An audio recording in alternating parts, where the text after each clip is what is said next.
Bienvenue dans cette nouvelle série revue de presse sur Actualité Foot.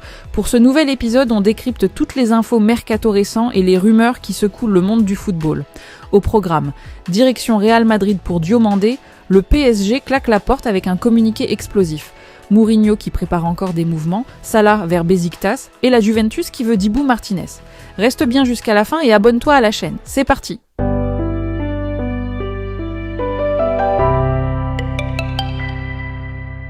On commence direction l'Arabie Saoudite où Al Hilal cible Iliman Ndiaye de Marseille pour renforcer son attaque.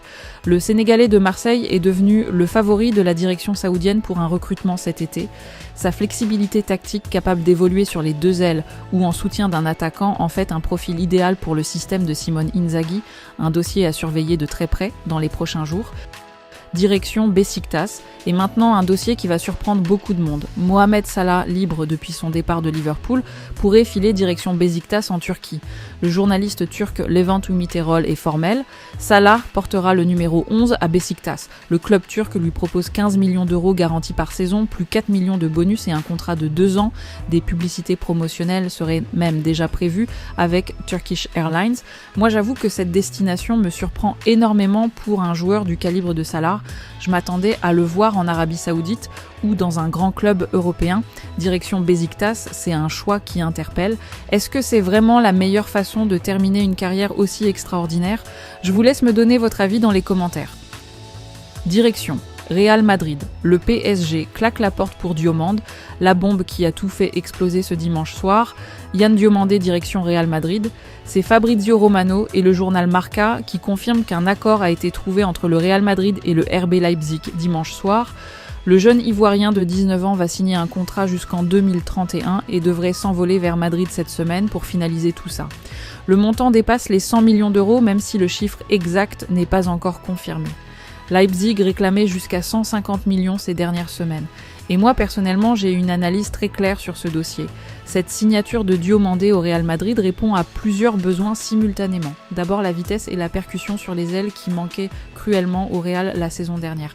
15 buts et 11 passes décisives en 46 matchs avec Leipzig, c'est du très haut niveau pour un joueur de 19 ans.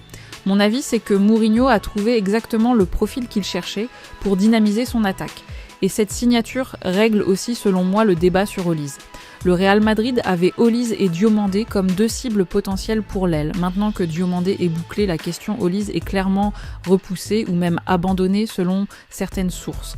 Mais le moment le plus spectaculaire de ce dossier, c'est la réaction du PSG.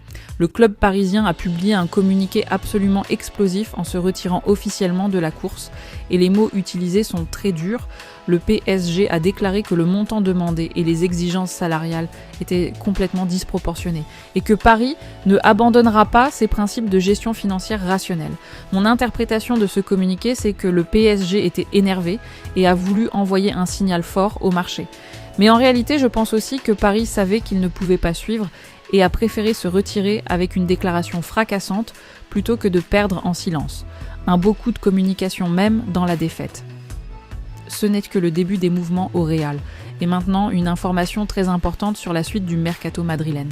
L'arrivée de Diomandé n'est que le début, selon le journal AS Mourinho, prépare encore des changements dans son vestiaire avant la fermeture du mercato.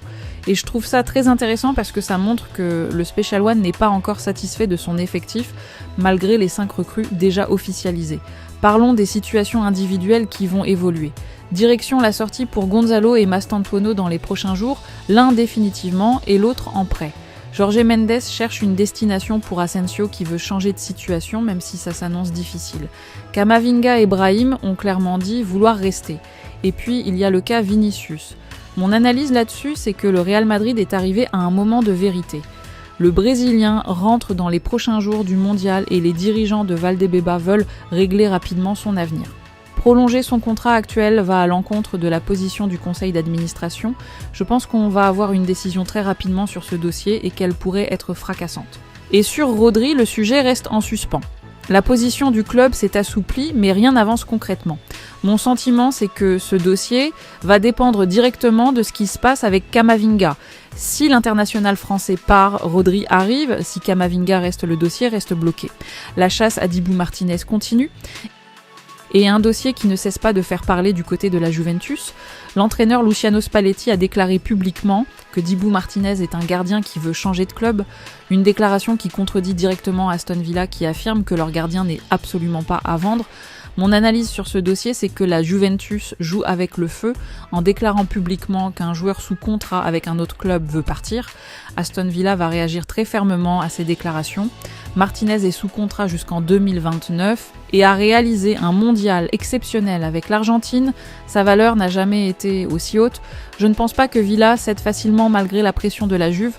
Mais le directeur général Carnevali a reconnu que la Juventus suit la situation de très près. Un dossier qui va encore faire beaucoup parler. Direction Leeds en Premier League.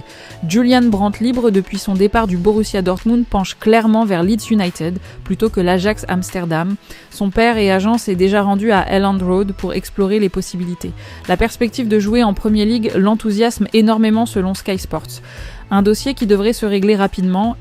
Et on termine avec un tour rapide en MLS. Antoine Griezmann et Robert Lewandowski ont tous deux fait leur début dans leur nouveau club américain avec plus ou moins de succès. Lewandowski, qui a rejoint le Chicago Fire, a besoin de temps pour trouver son rythme selon les observateurs. Casemiro lui a disputé son premier match complet avec Miami. Et Son Heung-min fait figure de révélation pour LAFC où il est en feu depuis le début de la saison. Voilà les amis, c'est la fin de cette revue de presse. Abonne-toi maintenant si ce n'est pas encore fait pour ne rater aucune bombe du mercato. Likez, activez la cloche et on se retrouve très bientôt